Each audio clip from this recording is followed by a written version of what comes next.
آج میں ایک دفعہ پھر بات کروں گا ای ویزا کے بارے میں، کیونکہ یہ ایک ایسا ایشو ہے آج کل. ہر کوئی جو بھی آفس میں آئے یا فون کرے جی وہ ای ویزا اپلائی کرنا ہے، اگر لیٹ ہو گئے 31 دسمبر 2024 کے بعد تو پھر اس کے بعد کیا ہوگا. اور خاص طور پر میرا آج جو فوکس ہوگا وہ family members of N E A national جن کو under pre settled E U settlement scheme کے تحت پری سیٹل اسٹیٹس یا سیٹل اسٹیٹس ملا as the family member of European national. انہوں نے ای ویزا کے لیے کیا کرنا ہے، کیا ان پر بھی یہ رول اپلائی ہوتا ہے، کیا انہوں نے بھی ای ویزا کرنا ہے یا کہ نہیں کرنا. تو پہلے تو آپ کو میں نے اپنی پریویس ویڈیو میں بھی یہ بات بتائی تھی، کلیئر کی تھی کہ ایک بی آر پی ہے، ایک بی آر سی ہے. بی آر پی مین بایو میٹرک ریزیڈنس پرمٹ اور B R C biometric residence card. تو بی آر سی کن کو ملتا تھا؟ خاص طور پر جو لوگ under E U family permit apply کرتے ہیں کہ پہلے وہ باہر سے آئے، اگر کسی اور کنٹری سے انہوں نے ویزا اپلائی کیا ان کو فیملی پرمٹ ملا 6 منتھس کا. یہاں پر آ گئے تو under E U settlement scheme انہوں نے پری سیٹل اسٹیٹس لے لیا 5 ایئرس کا. ان کو بی آر سی جو ہے وہ ایشو ہوتے تھے، اب ان کو بھی بی آر پی میں بدل دیا اینی وے. لیکن جو بات کرنے کی ہے، سمجھانے کی ہے، وہ یہ ہے کہ ایسے تمام لوگ جو کہ family members of European national ہیں اور جنہوں نے under E U settlement scheme pre settled یا سیٹل اسٹیٹس لے لیا، یعنی لیو ٹو ریمین یا انڈیفینٹ لیو ٹو ریمین ان کو مل گئی، ان کو ای ویزا اپلائی کرنے کی بالکل ضرورت نہیں ہے. میں دوبارہ سے بات یہ رپیٹ کر دوں کہ بہت سارے ہمارے دوست، ہمارے کلائنٹس ہمیں فون کرتے ہیں کہ میرے پاس family member of N E A national 5 years کا پری سیٹل اسٹیٹس ہے اور اب میں نے ای ویزا اپلائی کرنا ہے، میرے فلاں دوست نے اپلائی کر دیا، میرے فلاں دوست نے اپلائی کر دیا.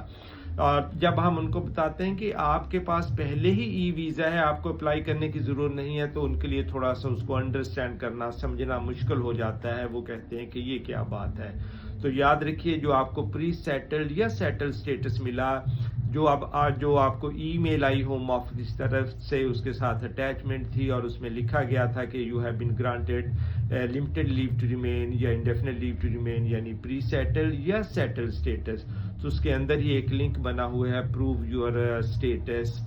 اگر آپ اس لنک کو کلک کرتے ہیں، جو بھی آپ نے اپنی لاگ ان ڈیٹیلز بنائی تھی یعنی پاس ورڈ، ای میل وغیرہ، وہ آپ ایڈ کرتے ہیں تو آپ کا جو ای ویزا ہے وہ سامنے نظر آ جاتا ہے. یعنی آپ کو آپ کی تصویر جو آپ نے سیلفی لے کر آپ نے اپلیکیشن سبمٹ کی تھی پری سیٹل اسٹیٹس کی، وہ اور ساری ڈیٹیلز آ جاتی ہیں. وہی ڈیٹیلز جو ہے آپ نے اپنے امپلائرز کے ساتھ شیئر کرنی ہے، وہی ڈیٹیلز ہے اگر آپ نے کوئی گھر وغیرہ رینٹ پر لینا ہے تو اپنے لینڈ لارڈ کو یا اسٹیٹ ایجنٹ کو دینی ہے، فارورڈ کرنی ہے. اس لیے آپ کو قطعاً ای ویزا کی ضرورت نہیں ہے. ای ویزا صرف انہی کے لیے جنہیں انڈر امیگریشن رولز کوئی بھی لیو ٹو ریمین ملی ہے یا انڈیفینٹ ملی ہے اور ان کے پاس بی آر پی کارڈ ہے، یا وہ لوگ جو پرانے وقتوں میں آئے اور ان کے پاسپورٹس پر سٹیمپس لگی ہوئی ہیں انڈیفینٹ لیو ٹو ریمین یا انڈیفینٹ لیو ٹو انٹر کی، اور ابھی تک انہوں نے بی آر پی وغیرہ کبھی بھی نہیں لیا. تو انہوں نے ظاہر ہے پہلے B R P card apply کرنا ہے، اپنے biometrics enrolment, finger prints دینے ہیں. جب ان کو B R P card issue ہو جائے گا تو پھر وہ اپنا ای ویزا کر سکتے ہیں. اور اس کے ساتھ ساتھ یہ بھی یاد رکھیے گا کہ ای ویزا کے لیے بی آر پی کارڈ ہونا ضروری نہیں ہے. آپ اپنے پاسپورٹ جو ہے مشین ریڈیبل آج کل کمپیوٹرائز پاسپورٹ ہے، ان کی بیس پر بھی اپنا ای ویزا رجسٹر کر سکتے ہیں. لیکن بایو میٹرکس پہلے کروا لیں، B R P card apply کر لیں، وہ ہونا بھی ضروری ہے. لیکن دونوں میں سے ایک آئی ڈی آپ یوز کر سکتے ہیں. میرے خیال میں نے کلیئر کر دیا کہ ایسے تمام لوگ جن کے پاس under E U family route جو ہے سیٹل سٹیٹس یا پری سیٹل سٹیٹس ملا ہے، ان کو قطعاً ای ویزا کی ضرورت نہیں. ان کا وہی لیٹر جو ان کو ملا تھا کہ آپ کو پری سیٹل گرانٹ ہو گیا ہے یا سیٹل گرانٹ ہو گیا، وہی ان کا ای ویزا ہے. یہ بات کلیئر ہے اور اس بارے میں کوئی ابہام نہیں ہے، آپ کو پریشان ہونے کی ضرورت نہیں ہے. دوسری بات، بہت سے لوگ جب اپنا ان کا ویزا ختم ہونے کے قریب آتا ہے، obviously وہ 28 ڈیز کے اندر اپنی فردر لیو ٹو ریمین کے لیے اپلائی کرتے ہیں. اور اگر کسی کے پاس لیو ٹو ریمین ہے اور وہ کوالیفائی کر رہے ہیں، ان کا ٹائم پورا ہو گیا انڈیفینٹ کے لیے، تو وہ انڈیفینٹ کی اپلیکیشن کر دیتے ہیں. لیکن سم ٹائمز ہوتا کیا ہے کہ ان کی وہ جو 3C لیو ہے وہ رہتی تو لائیو ہے، انٹیکٹ رہتی ہے، لیکن انفارچونیٹلی جو سسٹم ہے ہوم آفس کا، اس میں شیئر کوڈ obtain کرنا لینا مشکل ہو جاتا ہے، جس سے ثابت ہو کہ آپ نے اپنی فردر ایپلیکیشن سبمٹ کر دی ہے ہوم آفس میں اور آپ کی لیو ویلڈ ہے۔ پرابلم کیا آتی ہے کہ پھر جب ان کے امپلائرز ان کو کہتے ہیں کہ ہمیں شیئر کوڈ دیں کہ آپ نے اپنی نئی ایپلیکیشن جو ہے وہ سبمٹ کی ہوئی ہے اور آپ کا سٹیٹس لیگل ہے، لیکن انفارچونیٹلی وہ شیئر کوڈ جو ہے وہ لینا وہاں سے حاصل کرنا کمپیوٹر سے وہ مشکل ہو جاتا ہے، کیونکہ ہوم آفس کا جو سسٹم ہے اس میں بھی کچھ پرابلمز ہیں کہ وہ 3C لیو والے لوگ جو ہیں جن کی فردر لیو ابھی کی ایپلیکیشن پینڈنگ ہوتی ہے کہ وہ کسی طرح سے شیئر کوڈ لے سکے، اور بہت سارے لوگ ہمیں فون کر کے بتاتے ہیں، پوچھتے ہیں کہ ان کے امپلائر نے کہا کہ شیئر کوڈ دیں ورنہ کل سے جاب پر نہ آنا۔ بہت سارے لوگ جو یہ ٹیکسی کرتے ہیں، پرائیویٹ ہائر کرتے ہیں، ان کے لیے بہت ساری پرابلمز آتی ہے، وہ بیچارے کئی تو 2-2 4-4 مہینے گھروں میں بیٹھے رہتے ہیں۔ ان کو باہر کہا کہ آپ جائیں ان پرسن جا کر ملیں کونسل کو، انہیں بتائیں۔ یاد رکھیں یہ امپلائر کی ذمہ داری ہے کہ انہوں نے ECS کرنا ہوتا ہے آن لائن۔ اگر آپ کا شیئر کوڈ آپ کو نہیں مل رہا، آپ کی ایپلیکیشن پینڈنگ ہے، آپ کو جو ای میل اوریجنل آئی ہوم آفس سے کہ آپ کی یہ پیمنٹ ریسیو ہو گئی، یہ آپ کا ریفرنس نمبر ہے، آپ کی ایپلیکیشن پینڈنگ ہے،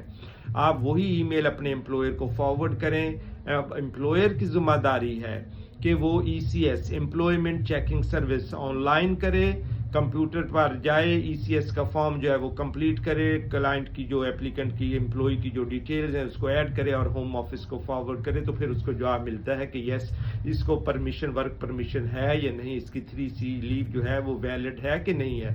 لیکن انفارچونیٹلی یا تو ہوم آفس نے امپلائرز کو ٹرینڈ ہی نہیں کیا،